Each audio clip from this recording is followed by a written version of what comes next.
তো বন্ধুরা, ত্রিপুরাতে বসবাস করব, কিন্তু বাস নিয়ে কথা বলবো না। বেকার ভাইয়েরা তো কীভাবে হয়?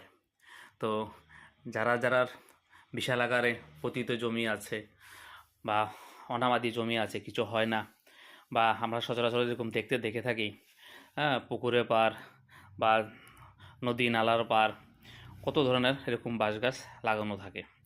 তো এটা দেখলে মনে হয় যে কিছুই না, কিন্তু বন্ধুরা এটা এমন ধরনের একটা ইনকাম। আমি লাগিয়ে দিলাম আর সঠিক পরিচর্যা করলাম, দেখা যায় কি তা, হ্যাঁ, মাসে মাসে কয়েকদিন পর পর একটা ভালো ইনকাম আসতেই থাকে।